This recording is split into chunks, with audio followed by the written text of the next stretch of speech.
Bueno, muy bien, ahora sí. Bienvenidos para todos. ¿Cómo están? Mi nombre es Juan Ignacio Varelo.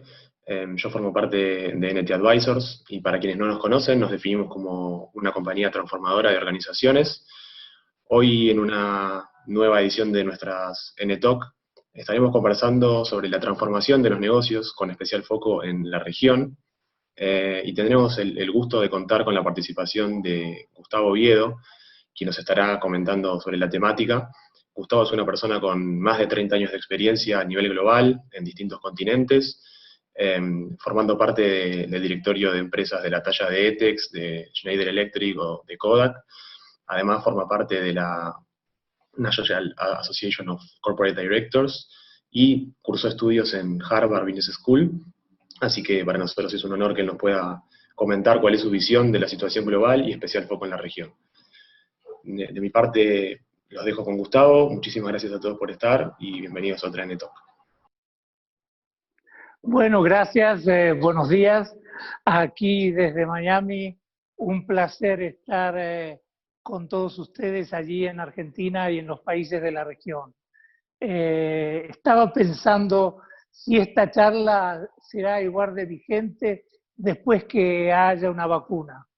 Pero de todas formas, aunque muchas cosas cambiarán cuando ya haya una vacuna, realmente pienso que nos pone a todos a reflexionar qué es lo que ha pasado en estos 90 o 100 días que llevamos con esta pandemia. Estaba leyendo la palabra desafío, estaba leyendo la definición de la palabra desafío, que decía obstáculos en un proceso o en un evento que tienen alto grado de dificultad y que requieren riesgo para solucionar algo. También estaba leyendo la palabra transformar. Hay muchas definiciones para transformar, pero finalmente era una serie de cambios consecutivos en los procesos y en los contenidos que podrían cambiar un producto, un servicio o alguna cosa. Esto que ha pasado nos ha puesto a pensar. Esto que está pasando nos pone a pensar si hay cosas que hacer evolucionar, cambiar o radicalmente transformar. Como se acaba de mencionar, hago parte de la junta directiva de alguna empresa que tiene diseminadas sus fábricas alrededor del mundo. Y los productos se construyen con partes de diferentes partes del mundo, sea por razones de material, sea por razones de eficiencia o por otras razones. A partir de febrero y marzo, la mayoría de las reuniones que teníamos, que eran semanales para el board directo de la junta directiva, cuando habitualmente las hacemos cada mes o mes y medio, el gran dilema era, en algunos casos, están entrando los pedidos, en algunos casos no se han caído las ventas como esperado, pero no hemos podido entregar los productos. No hemos podido entregar los productos porque vienen de países que no han comenzado o no han controlado la pandemia. Y eso es algo que no estaba en el planning de nadie. Entonces pienso que una de las grandes consecuencias que hay en el supply chain o la cadena de valor en general es la posible regionalización de los suministros. Y la mayoría de las empresas habían buscado el proveedor integrado que cumple con todas las normas de calidad y de otro tipo de normas que se requiere, pero al tener problemas con ese proveedor, definitivamente ahora la tendencia es que tenemos que buscar 3 o 4 o 5 opciones. Entonces tal vez una de las luces que se empiece a ver es que las empresas buscarán proveedores en la región. Aquel que está en Alemania buscará su proveedor en Polonia, en Lituania, en países cercanos, en lugar de esperar que venga de India o de Rusia. Yo creo que es un gran cambio que nos está planteando. Ayer me llamó por WhatsApp mi amigo Jimmy. Mi amigo Jimmy es una persona que hace camisas a medida y trajes a medida. Yo viví en el año muchos años, cerca de 10 años, y durante los 10 años que estuve en Asia fui su cliente. Finalmente ayer me escribió, me mandó una treintena de fotos de detalle y después cruzamos unas palabras por teléfono. Y me dice, Ginny, ¿cómo te va? Muy bien, me estoy transformando. No entra nadie a mi local, tiene unos lugares más hermosos de Bangkok, no entra nadie. Y ahora mi valor mayor es el delivery, cómo entrego a mis clientes que hoy están en 30 diferentes países. Empecé a eso hace 3 meses, el primer mes sin mucho éxito, y ahora yo estoy a los 90 días. Tengo clientes en Australia, tengo clientes en Londres, tengo clientes en Brasil, tengo clientes en Estados Unidos, y mi mayor compromiso es entregar a tiempo. La dificultad que tengo, el desafío que tengo, es cómo puedo yo mostrarle la tela adecuada de una camisa, o cómo puedo asegurar que las medidas son exactas y no van a correr riesgo. No voy a entrar en detalles, pero se inventó ahí unos métodos para asegurarle a su cliente la fidelidad. Como me decía una amiga, ¿cómo voy a vender un departamento si no lo puedo mostrar? Y bueno, después vi que estaba haciendo cada vez mejores videos para que la gente se dé una idea del departamento que podía comprar por si esto seguía muy largo. Entonces Jimmy se está transformando.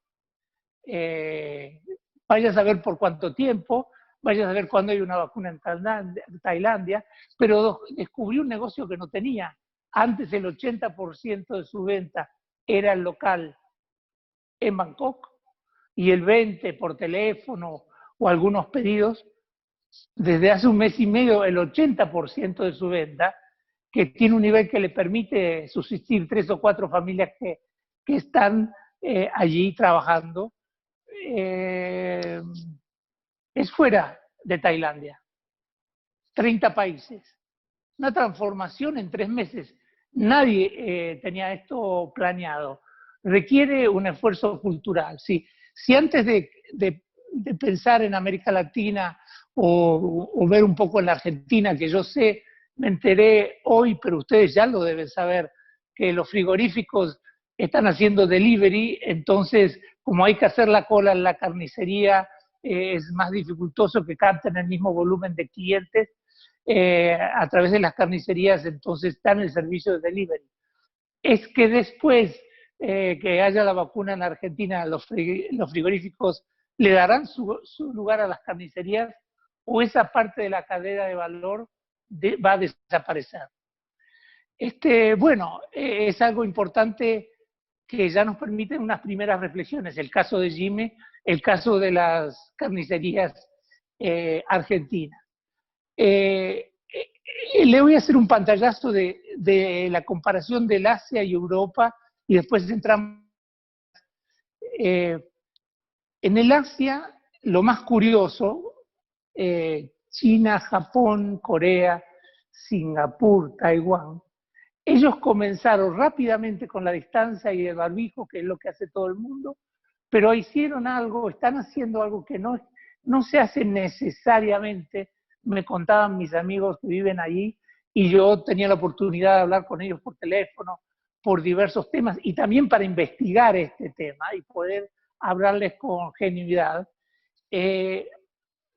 En el Asia le han dedicado tiempo a entrenar. Muy importante entrenar en el uso de la tecnología. Muy importante entrenar la posibilidad de preparar documentos que se puedan ver por videocámara. Parece una cosa simple, pero finalmente eso es el más tiempo que le dedicaron el Asia a la gente luego de la locura de comprar los ventiladores y todo lo demás que hay que hacer en estos casos. En Europa fue un poco diferente, fue un poco desordenado en los países latinos. Francia, Italia, España, Portugal sufrieron mucho, ningún tipo de preparación, no tenían la cantidad suficiente de ningún elemento para que los hospitales pudieran recibir la cantidad de gente infectada. Más ordenado en Alemania, tomaban medidas rápidas, tenían reservas en sus stocks de lo necesario, y muy organizado también en algunos de los países nórdicos. Hay siempre un buen debate sobre Suecia, donde piensan que hay que cerrar o no hay que cerrar. Suecia decidió mantener abierto y también su número de infectados ha subido, por supuesto. Llegamos a las Américas. Voy a empezar por América del Norte, donde es el peor país del mundo. Aquí el sistema democrático funcionó raramente. Acá hay 50 estados en los Estados Unidos. Cada gobernador tiene la autoridad de decidir qué hace sobre su estado, y dentro de cada estado, cada mayor, cada intendente tiene autoridad sobre una particular ciudad. Bueno, esto pasó que hoy tenemos 200.000 muertos proyectados, o más de 120 probablemente actuales, y más 2 millones de infectados. Fue un desorden comprar las máscaras, fue un desorden comprar los guardapolvos del personal hospitalario. Se competían en precio los diferentes estados para comprar. Alemania tiene centralizado ya después de la guerra que toda compra estratégica la centraliza el Estado.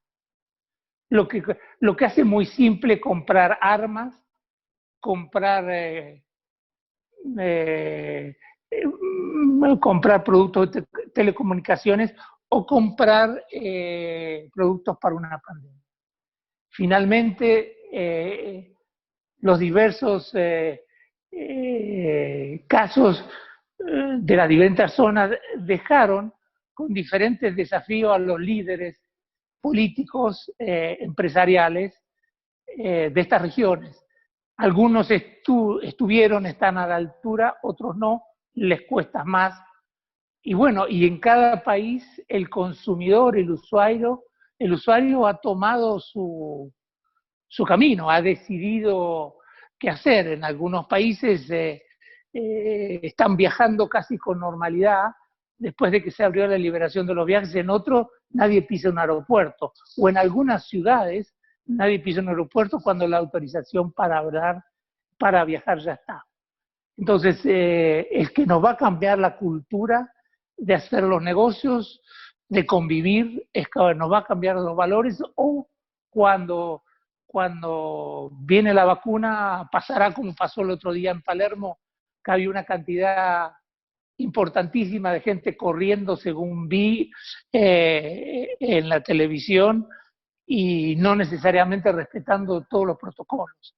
Aquí pasa lo mismo en las playas de Miami. Han abierto todas las playas, no necesariamente se están respetando los buenos protocolos. Creo yo que, con la excepción de Uruguay, Argentina, Paraguay, la América Latina ha sufrido. México está sufriendo hoy. En la cantidad de casos sigue fuerte. Esta pandemia nos ha revelado las deficiencias de las clases menos socialmente más afectadas o económicamente menos pudientes. Ustedes ya habrán visto el caso de Brasil, que creo que es el cuarto o quinto país del mundo y es el primero actualmente en casos afectados por la pandemia en las últimas semanas, en crecimiento de casos afectados. Bueno, todo esto obviamente está haciendo reflexionar a todos los empresarios, a todos los políticos que están dirigiendo una institución, y al mundo en general les plantea cómo vamos a hacer con este desafío.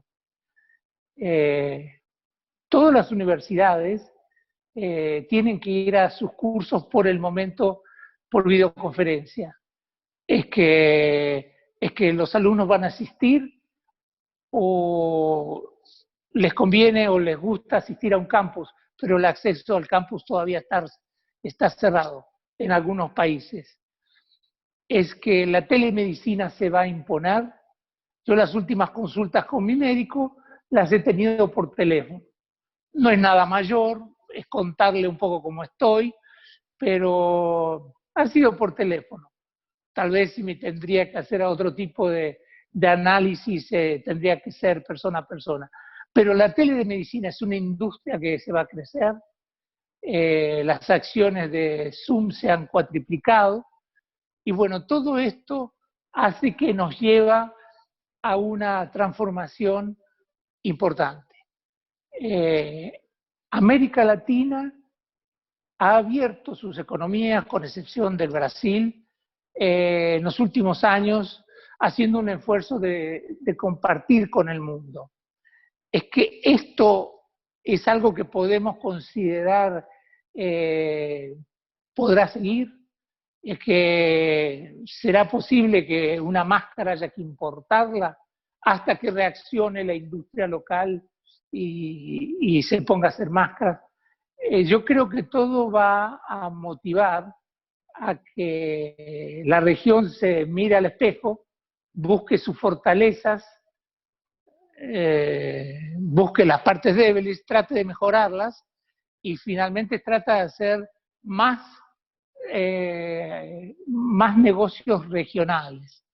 Y yo me fui hace 42 años de la Argentina, nunca volví, después siempre todos los años para saludar a mi familia, obviamente, o cada año y medio, pero nunca con el tiempo suficiente para hacer una evaluación objetiva de lo que puede pasar, menos de Chile, Uruguay, Paraguay, Perú, Colombia, países en los que o he vivido muchos años o que he pasado muchísimas veces por negocios 2 o 3 días del hotel al aeropuerto y seguir. Pero creo que hay un grado de dependencia que está el producto a medio terminar, que está en la transferencia de las tecnologías, que todos los empresarios y todos los políticos de nuestros países en América Latina van a necesitar replantearse, no sé si el término transformarse es muy fuerte, pero evolucionar para servir las condiciones del futuro. Tal vez de exportar y buscar mercados muy lejanos continuará, pero tal vez buscar proveedores y mercados para exportar cercanos entre los países que se pueda ayudar es mejor. Una de las claves que creó esta pandemia es una cultura de comunidad. Me decía un amigo argentino que hablábamos sobre este tema por WhatsApp y me decía, estamos todos en el mismo barco y tenemos conciencia que nos tendríamos todos que ayudar. Es un sentido de la comunidad que no había antes. Eso ya lo he escuchado aquí en los Estados Unidos, es menos común escucharlo en el Asia porque el sentido de comunidad en la mayoría de los países del Asia es bastante elevado. Yo veo 3 áreas para prestarle atención.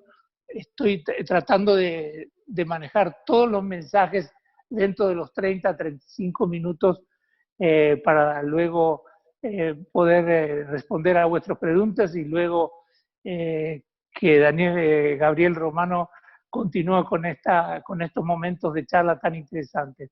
Yo veo 3 áreas que hay que prestarle atención en una empresa o una organización.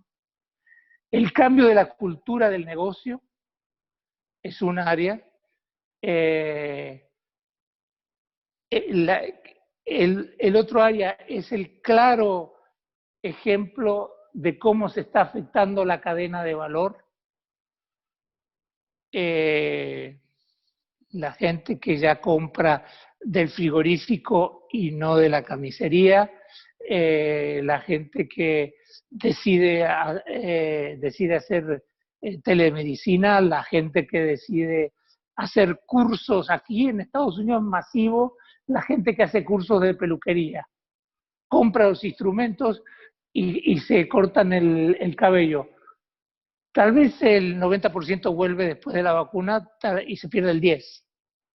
Tal vez vuelve el 80%, pero la cadena de valor va a ser afectada.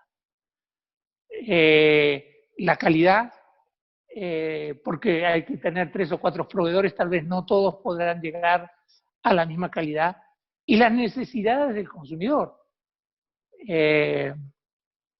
Hablaba yo en París hace unos días, la semana pasada, con alguien que trabaja en el lujo, en estas marcas de lujo, que son tan solicitadas y cuyas empresas tienen tanto éxito.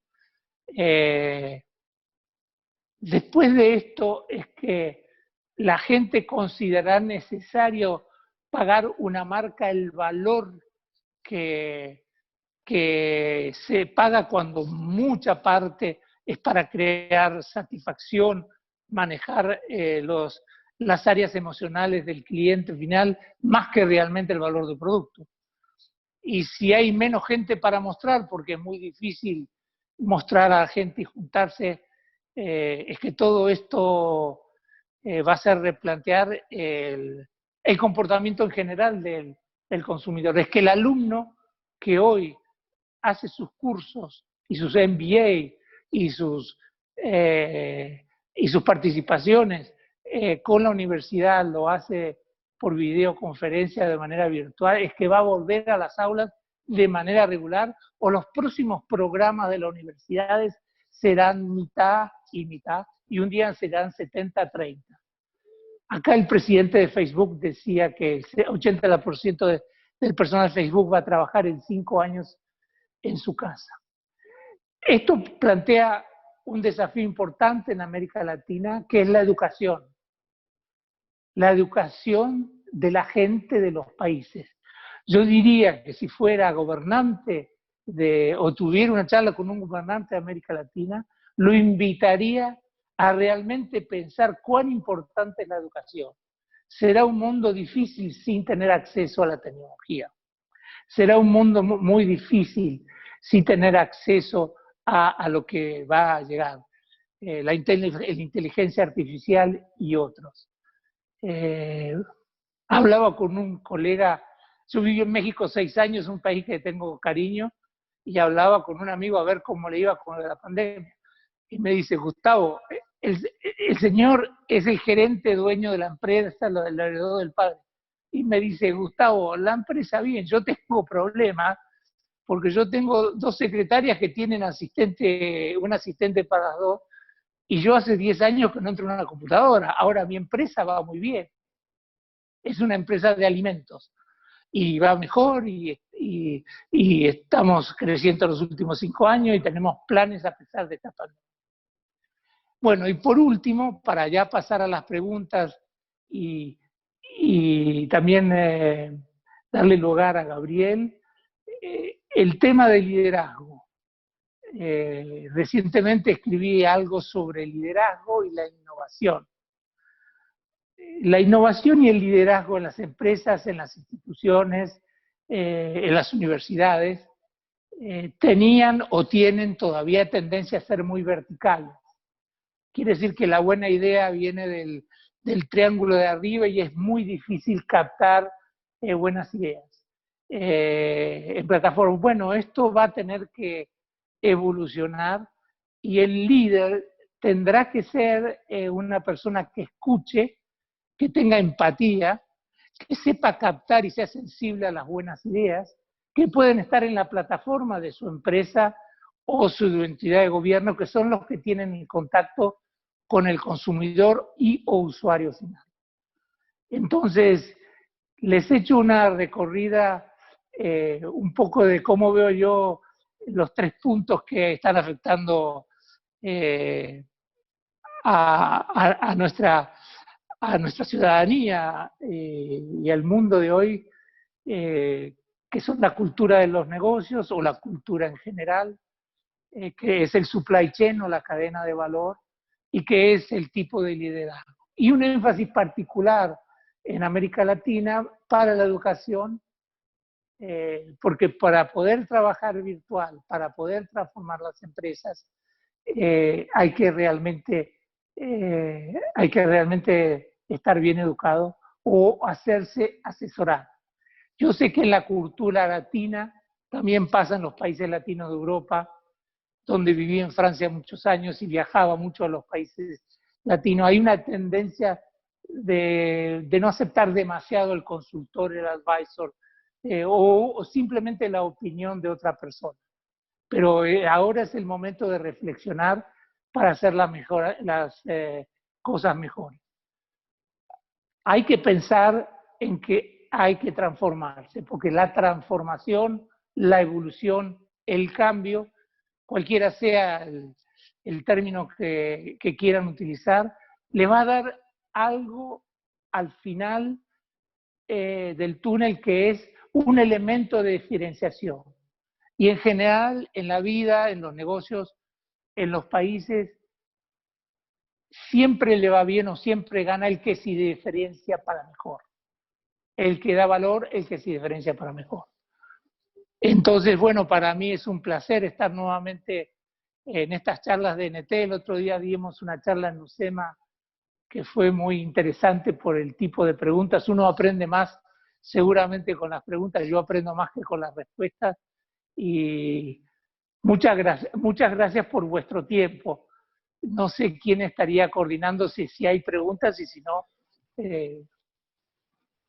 Acá estoy, Gustavo. Sí, ya tenemos dos preguntas que me enviaron por privado, que si te parece te las puedo leer.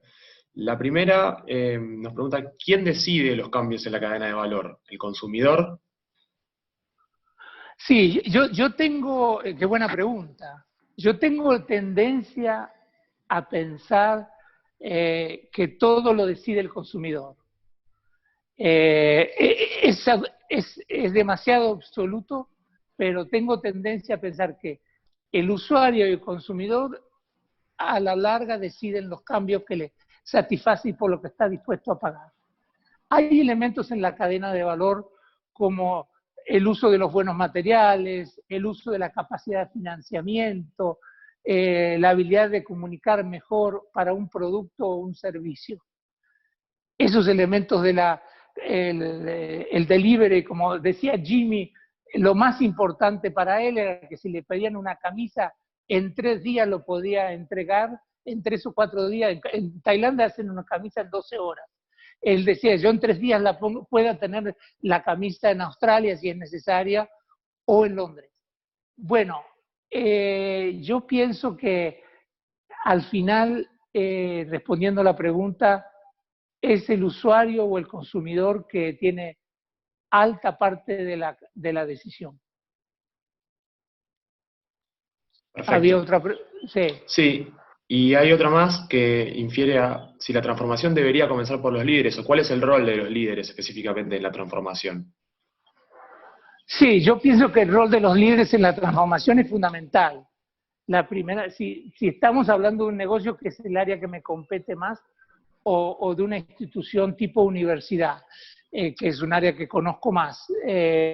No voy a tocar temas referentes a los gobiernos, pero los comentarios se podrían aplicar.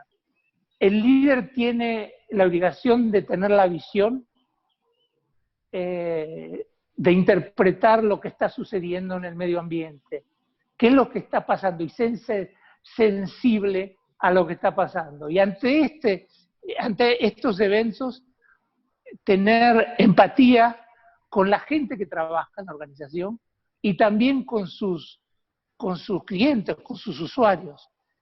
Y entonces el líder debería comunicar la necesidad de cambio y la manera de hacerlo. Seguramente hay empresas que tienen que evolucionar un poco, pero les está yendo tan bien en estas circunstancias que no quieren cambiar demasiado, solamente perfeccionar. Y seguramente hay empresas que tendrán que buscar una transformación profunda si quieren sobrevivir. Y no se olviden que empresas que han estado sin venta 3, 4 meses, a algunas les va a costar volver y otras no van a tener otra solución que en el 2021 reducir gastos y reducir personal. El líder debería pensar primero en transformar, en hacer una empresa más eficiente antes de afectar a la gente. Bien. Preguntan también cómo ves vos que las empresas están afrontando el problema de la pandemia y cómo están saliendo en Miami o en Estados Unidos, digamos. ¿Cómo lo ves vos ahí, desde ahí? Sí, sí, puedo hablar más sobre los Estados Unidos porque tengo poca información de otros países. Las llamadas telefónicas no alcanzan para estar. En los Estados Unidos, las empresas importantes en facturación, arriba de un cierto valor, con un cierto número de empleados, con ciertos recursos, han podido tener crédito. El gobierno ha ayudado, han podido tener crédito. Entonces, al tener crédito, se han abocado a la salud de sus empleados. El 80-85% ha hecho un trabajo importantísimo en los últimos 3 meses en el área automotiva, en el área de productos y servicios, en el área de alimentación, bueno, en muchísimas áreas, en el área de limpieza masiva, productos de tocador, todo esto, en que sus fábricas estén limpias, en que sus fábricas estén totalmente sobre protocolo, y algunas han creado protocolo propio. Yo estoy en el directorio de una compañía europea y nosotros, es una empresa de 15.000 empleados, y nosotros decidimos en el board of directors crear un protocolo propio, que era el del país de cada, porque hay fábricas en 40 países, que es el del país, pero aparte le agregamos 1 o 2 puntos que nos hacían importante para nuestra empresa. Eso lo están haciendo bien en Estados Unidos. Lo que está en Estados Unidos huérfano y con mucho problema es el área de restaurantes, es el área del turismo y el área de los cruceros, toda esta área que ve un futuro cercano difícil y no se sabe cómo va a reaccionar el público. Pero bueno, para la gente que está en turismo, les tengo la buena novedad que Carnival y las compañías de cruceros de Miami ya tienen vendidos los cruceros de noviembre y los primeros cruceros del año que viene. Están vendidos completos. A pesar que ahí se originaron las primeras pandemias, bueno, ya están contando que los protocolos de los cruceros van a ser lo suficientemente buenos como para irse al mar de nuevo. Entonces, más o menos esta es la manera que las empresas americanas han estado reaccionando, con mucha inversión, educando mucho a los funcionarios que trabajen en su casa, preferentemente sus fábricas que tengan protocolos de limpieza. Y las más frágiles son las que le comenté, restaurantes, peluquerías, etcétera, etcétera, lavanderías, etcétera, para las cuales hay normas de protocolo, pero que la situación va a dificultar que las puedan seguir o la situación económica. Bien, perfecto. Otra pregunta más que me hacen por privado. Dice, a las pequeñas y medianas empresas les resulta difícil cambiar la cultura arraigada. El cambio de mentalidad es una cuestión de supervivencia. ¿Cuál es la manera de construir un puente para que este tipo de empresas, las pequeñas y medianas, llegue a los consumidores y sus nuevos hábitos de consumo? Mira, es una excelente pregunta. Yo tenía planeado ir a Nueva York, por obvias razones lo tuve que cancelar, pero sería mi 4.º año donde yo voy a Nueva York. Y ahí lo que hago para una empresaria amiga, que a su vez me ayuda con el marketing de mi empresa, le hago charlas a clientes de ella. ¿Quién son los clientes de ellas? Cadenas de hamburgues, cadenas de restaurantes chinos, peluquerías. Bueno, esta cantidad de empresarios importantes, porque hacen el 60% del Producto Bruto Americano, y emplean el 70% de la gente en los Estados Unidos. Y hablamos sobre este tema del cambio. Algunos dueños de empresas han tenido acceso a educación, otros no. Otros tienen una profesión o una especialidad que no.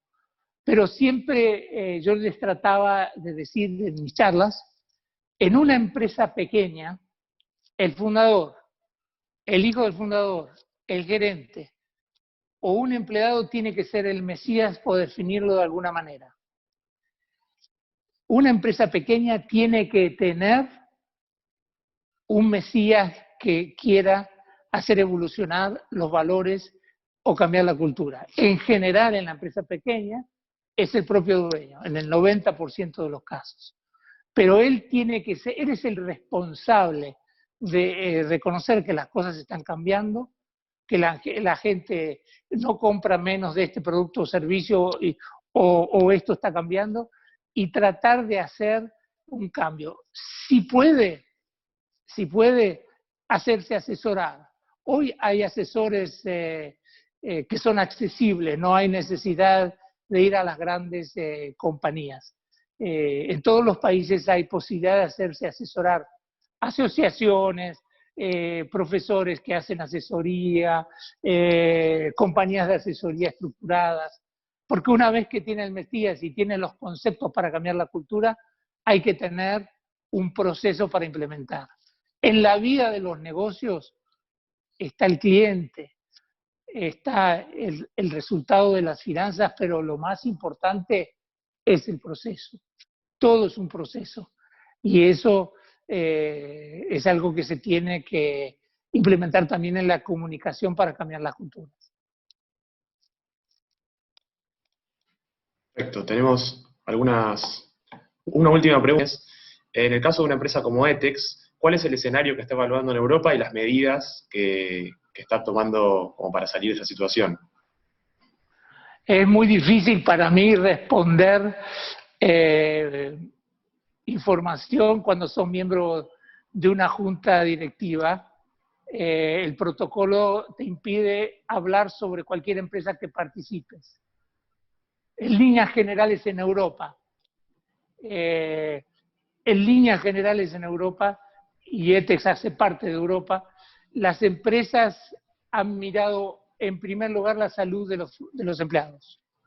Los gobiernos europeos han sido relativamente rápidos en poner planes para los sistemas de salud, para quienes no lo tenían, para pagar los salarios, ayudar a las empresas a pagar los salarios, etcétera. Esa ha sido la primera reacción. ¿Cómo asegurarle el puesto de trabajo a los empleados para no crear una crisis moral en la empresa? El segundo plazo, bueno, todas las empresas analizan su situación de cash. Es como en una familia, si no voy a tener entrada o si voy a vender menos, ¿cuánto cash suficiente tengo? ¿Voy a resistir hasta cuándo? ¿Hasta septiembre, octubre? ¿Y qué plan necesito para hacerlo hasta marzo? Alguien me tiene que ayudar. ¿Y qué tipo de ayuda sería? En Europa, la mayoría de las empresas redujeron los salarios de sus funcionarios entre el 20 y el 30%. Simplemente por el tiempo de duración de la pandemia. Bueno, y finalmente, el cliente, asegurarse que el cliente, sea el distribuidor o sea el usuario final, se sienta cómodo con esta nueva situación y la empresa haga lo máximo para ayudarlo lo máximo. Yo disculpo que no puedo responder exactamente sobre TEX, lo que lo respondo de una manera general, porque cuando uno es miembro de una junta directiva o participa de juntas directivas de empresas, firma un protocolo de confidencialidad que le impide dar detalles. Yo estoy seguro que todos lo entienden. De mi parte, agradecerte. Muchísimas gracias. Un placer de estar con ustedes en Argentina y en los países de la región, con NT, una empresa dinámica y visionaria para trabajar estos problemas. Muchas gracias. Muchas gracias a vos. Entonces, damos lugar a Gabriel Romano. Gabriel es nuestro director de NT Advisors. Además, está en la parte de educación ejecutiva, dirigiendo la educación ejecutiva de UCEMA y tiene un MBA y ha ganado el PMI Excellence Award en el 2014. Así que adelante, Gabriel. Bueno, muchas gracias, Juan. ¿Me confirmás, por favor, si se ve bien ahí la pantalla? Porque empecé a compartir una presentación. Perfecto. Sí, sí. Bueno, muchas gracias. A ver, primero, hoy claramente era lo más interesante escucharlo a Gustavo. Yo voy a tratar de dar alguna visión a lo mejor alineada de cómo, en base a lo que nos presentó Gustavo, que es sumamente interesante y global y creo que agrega mucho valor para lo que tenemos que vivir en estos días, cómo eso a lo mejor se puede reflejar en una dinámica concreta de trabajo para quien está hoy en una posición de dirección o de C-level, como lo llamamos, quien tiene una C delante de su cargo, CEO, CTO, CMO, y tiene una responsabilidad tal vez por todo un equipo y una dinámica de trabajo en una organización o de la organización completa. Entonces, lo que me gustaría estos 10, 15 minutos es que nos llevemos una visión de cómo podríamos afrontar esta coyuntura y material para pensar, cosas para que pensemos y creo que es nuestro mayor desafío hoy, ¿no? Enfocar el pensamiento y sacar acciones concretas. Lo primero que hicimos cuando empezó toda esta situación fue repensar nuestro propio modelo de negocio y además abrirnos a nuestros clientes, a esos ejecutivos con los que trabajábamos habitualmente, y les preguntamos cómo estaban viviendo ellos esta situación, esta nueva realidad, ¿sí? Esta coyuntura totalmente atípica. Y esto es un resumen de las cosas que nos plantearon esos mismos ejecutivos que hoy estaban reflexionando y analizando en su día a día. Una de las primeras cosas que surgían era con una palabra más o menos, pero la idea, el concepto era cómo iban a llegar a sus clientes con su antigua propuesta de valor. Hoy sabemos que una organización existe porque tiene una propuesta de valor, existe porque agrega valor a un público, a un segmento, a sus clientes, a sus usuarios, como decía Gustavo, y clientes. Entonces, la primera pregunta es que surge o que le surgiera cómo iban a llegar con su antigua propuesta de valor a los clientes que están cambiando, que como dijo Gustavo, están repensando la forma en la que quieren comprar, en la que quieren consumir. La siguiente cuestión es cómo puedo interactuar con mis colaboradores y clientes, o sea, más allá de la propuesta de valor, cómo va a ser el día a día, cómo voy a interactuar, cómo voy a relacionar, cuál va a ser el modelo en base al cual yo voy a acercarme y a integrarme en su día a día. ¿Cómo voy a manejar nuestra realidad personal con límites desdibujados entre familia y trabajo? Hace poco, antes de la pandemia, se había hecho viral un video donde se veía a una persona de jerarquía dando una conferencia de prensa y se metían, no sé si se acuerdan, seguro todos lo vieron, se metían sus dos hijitos a donde él estaba dando la conferencia y bueno, era gracioso, atrás aparecía la niñera tratando de rescatarlo, estaba dando una conferencia de prensa para la BBC y bueno, se viralizó. Hoy eso nos puede pasar a cualquiera de nosotros. Yo, por ejemplo, me tengo que andar escondiendo en mi casa cuando tengo una reunión importante como esta. ¿Por qué? Porque los chicos te sienten y tratan de estar con vos. Entonces, eso que antes uno soñaba, que era qué lindo estar más tiempo con mis hijos, qué lindo estar con mi familia, hoy cualquier cosa en exceso también es un problema, ¿no? Entonces, este límite es dibujado como persona y como equipo también, ¿no? ¿Cómo puedo liderar con un face-to-face limitado? O sea, yo antes, o el CEO, o el CTO, o el CMO, o el CFO, tenían grandes habilidades interpersonales en la mayoría de los casos y su impronta o su carisma lo ayudaba a generar este liderazgo sano en la organización. Hoy eso ya técnicamente está muy limitado en cómo se puede ejercer. Entonces, ¿cómo hacemos para liderar? Que bueno, algo de esto dijo Gustavo, ¿no? Y lo siguiente y producto también de todo esto, y que surgió mucho en las reuniones que mantuvimos con estos perfiles, fue cómo debemos readaptar nuestros procesos. Más allá de la propuesta de valor y todas estas cuestiones que tienen que ver con temas blandos, es cómo readaptamos la forma en la que trabajamos, la forma en la que hacemos las cosas día a día, para que esta nueva propuesta de valor, esta nueva dinámica de trabajo, sea sostenible. En base a esto, ¿sí?, lo que nosotros nos quedamos es con esta visión de que en definitiva había una gran oportunidad, ¿no? Es trillado esto de que toda crisis es una oportunidad, ya se habló muchísimo del tema, pero que sea trillado no quita que sea real. Entonces, en el antiguo modelo, que también algo de esto dijo Gustavo, el ejecutivo top level tenía que pensar y ser responsable por la visión y la misión, y él era como un faro que irradiaba. Él lo que hacía era evangelizar en el día a día, en un top-down, o sea, de arriba hacia abajo, qué es lo que tenía que hacer la operación de la organización.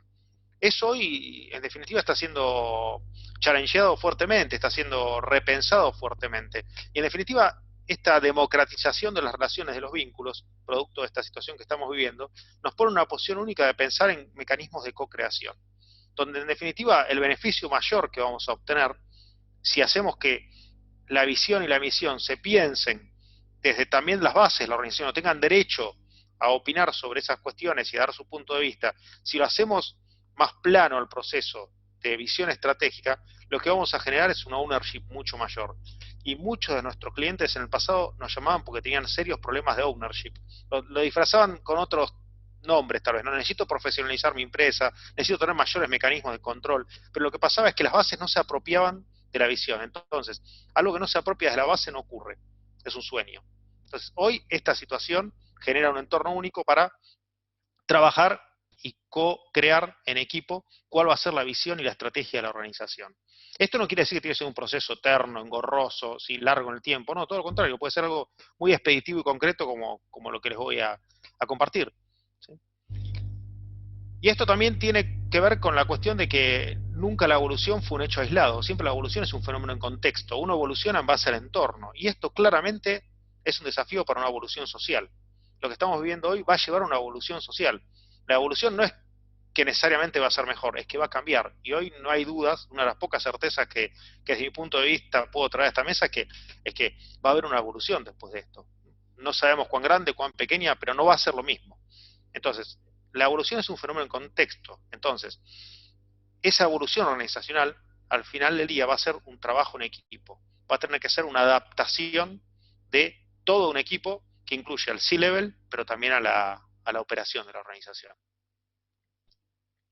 Y por último, a ver, yo quería compartirles este modelo simplificado, que es el que terminamos envasando para responder a estas dudas o estas incertidumbres que planteaban a lo mejor nuestros clientes ejecutivos, ¿no?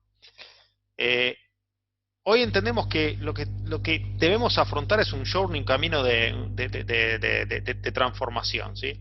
Y para esto entendemos que hay 5 instancias que en mayor o menor medida cualquier organización debería afrontar en esta etapa. O sea, nuestra visión, y la compartimos, es una opinión, ¿sí? Es que todas las organizaciones deberían estar pasando por estas 5 etapas, con otro nombre, con otra magnitud, con otro impacto. Una primera etapa de analizar los escenarios, o sea, qué riesgos y oportunidades hay en esta nueva coyuntura, qué cosas puedo capitalizar y de qué cosas me tengo que cuidar. Esto entendemos que se debería hacer en un lapso promedio de una semana. O sea, esto debería llevar una organización, independientemente de su tamaño, una semana aproximadamente, ¿sí? Y no estamos hablando de que este es un proceso definitivo, no es que yo haga un análisis de escenario hoy y ya está, vi todo el entorno, pero debería dedicarle una semana exhaustiva a entender esta nueva coyuntura. Y esto es algo que va a ser recurrente, ¿sí? Entendemos que esto, y en la experiencia lo estamos viviendo, lleva de 2 a 4 reuniones, este análisis preliminar o inicial de los nuevos escenarios. En base a esos nuevos escenarios, el siguiente paso es definir una nueva propuesta de valor para la organización, ¿sí? Que sea nueva no quiere decir que sea radicalmente distinta a la que teníamos, puede ser una adaptación, pero tocando algo ya es una nueva propuesta de valor. Cuando hablamos de propuesta de valor, hablamos de ¿por qué un cliente me elegiría a mí? Es responder a esa pregunta simplemente. Y esto es un proceso que lleva de 1 a 2 semanas, que involucra al C-Level y a también los mandos medios y al personal crítico de la operación. Cuando hablamos de personal crítico de operación, hablamos de la gente que después va a tener que hacer que esto se transforme en realidad. Y son de 4 a 6 sesiones o reuniones, ¿sí? Que pueden ser de 2 a 4 horas, y la herramienta típica que solemos usar para esto es el lienzo, el de propuesta de valor, ¿sí? Para que atrás se vea en la imagen, que está bastante establecido y es una herramienta muy probada, y acá lo fuerte no es solamente la herramienta, sino cómo la aplicamos y cómo hacemos que la gente trabaje sobre ella, ¿no? Luego de esta decisión de la nueva propuesta de valor, llegamos a la etapa del análisis de los puntos de dolor de nuestros procesos, o sea, cómo hoy el as-is que tenemos hoy en nuestra organización, cómo hoy se hacen las cosas, genera espacios que no podemos cubrir en la nueva propuesta de valor. Esto es una dinámica que lleva de 2 a 4 semanas, y las organizaciones tienen en promedio 15 procesos, ¿sí? Hay organizaciones que tienen un poco más, otras que tienen un poco menos, pero el promedio de procesos identificados y definidos en las organizaciones ronda los 15 procesos en base a nuestra experiencia y lo que hacemos con nuestros clientes. Esto lleva a un replanteo del modelo de negocio. Aquí sigue la técnica que usamos, el Business Canvas, o sea, repensar cómo en las variables críticas de estos procesos vamos a tener que adaptar los procesos y la dinámica al to be, o sea, cómo debería ser. Esto lleva de 1 a 3 semanas, de acuerdo a la complejidad, y en promedio, para realidad no es tan promedio, acá el máximo y mínimo es la readaptación o el repensar de 3 a 9 procesos en esta primera iteración de la transformación. Y por último, todo es muy lindo cuando se trabaja a nivel de reuniones, de presentaciones, de documentos, pero después hay que hacer que las cosas ocurran. Y eso se logra solamente a través del change management, que es trabajar con la gente. Y esto acá entendemos que es algo permanente, o sea, producto de esta primera iteración vamos a lograr ciertos cambios, vamos a plantear ciertos cambios, y hay que trabajar con la gente a través de lo que dijo Gustavo, el entrenamiento y la capacitación, pero además a través de la contención, ¿sí? Y esto se tiene que mantener en el tiempo. Y esto es un ciclo, este es el primer ciclo, esto es como la mejora continua que tiene más de 100 años en la gestión de calidad. Esto es repetitivo y sería algo permanente en la evolución de la organización. Los dos primeros pasos los envasamos como el repensar la estrategia, y el producto final que obtenés de esos dos primeros pasos son una nueva propuesta de valor. El paso 3 y 4 lo englobamos como la habilitación de los procesos, que es adaptar los procesos para la nueva realidad, y lo que obtenés de ahí es un nuevo modelo de negocio para tu organización, ¿sí? Que te lleva de 3 a 7 semanas, y por último viene lo que es el cambio en sí, que en definitiva es lograr un nuevo negocio. Y para cerrar, quería dejar algunas, digamos, reflexiones, ¿sí? Que acá claramente decimos esto no son consejos, son reflexiones. La primera es pedir ayuda, o sea, si estás en una posición de dirección, de coordinación, sos el dueño de una empresa, pedí ayuda, porque haciendo más de lo mismo no vas a lograr los cambios necesarios. Y acá no necesariamente nos tenés que llamar a nosotros, es pensar en tu ecosistema, quién es tu persona de confianza, pero alguien que no esté metido en el día a día, porque haciendo más de lo mismo, como dice acá, no vas a lograr los cambios necesarios. Abrí tu mente, lo que te trajo hasta acá puede ser una persona sumamente exitosa, pero lo que te trajo hasta acá no necesariamente te va a llevar más adelante. Entonces es un momento fundamental para abrir la mente más que nunca. Tener templanza ante todo, o sea, el nivel de sensibilidad promedio aumentó fuertemente. O sea, los latinos somos emotivos, o esencialmente emotivos, hoy somos mucho más emotivos. Entonces hay que ser muy medido en cómo se habla, en las formas, en la contención, porque también es un rol del líder contener a su equipo. Ordenate, porque hoy el entorno está todo desordenado. O sea, desde lo físico, desde lo social, está todo desordenado. Los paradigmas de relacionamiento anteriores ya no están siendo aplicables, con lo cual hay que repensar nuevos paradigmas, y esto lleva a desorden, a que se solapen los horarios, a que no puedas estar a lo mejor con la tranquilidad que tenías en la oficina. Bueno, ese tipo de cosas van a atentar contra tu productividad. Pensar en equipo, como veníamos diciendo hasta acá, pero no pierdas tu lugar de guía. O sea, el equipo necesita a alguien que marque el ritmo, pero dale lugar al equipo también. Entonces es difícil pararse en ese intermedio, ¿no? O sea, sin bajar línea permanentemente tampoco puedes dejar que el equipo vaya para cualquier lado. Entonces es un desafío fuerte. Y al final me quedo con esta frase para reflexionar, ¿no? Que al final del día los procesos son acuerdos y compromisos entre personas. Por más que los escribas, que los tengas totalmente estudiados, que tengan una base académica muy sólida, si las personas no los compran, si no están de acuerdo y no los sienten propios, las cosas no van a cambiar. Entonces, esos acuerdos y compromisos en definitiva van a determinar lo que hoy una organización es y lo que puede llegar a ser en el futuro. Con esto termino, era simplemente tratar de bajar esto que veníamos tratando y los temas muy interesantes que planteó Gustavo a un potencial approach de cómo ponerlos en la práctica, ¿no? Así que, bueno, muchas gracias. De parte mía, muchísimas gracias, tanto a Gustavo como a Gabriel por las exposiciones y a todos los que estuvieron compartiendo esta hora con nosotros. Esperemos que les haya sido de interés. Y por mi parte, nos vemos en la próxima NTalk. Estamos a disposición para lo que necesiten. Muchísimas gracias y hasta la próxima.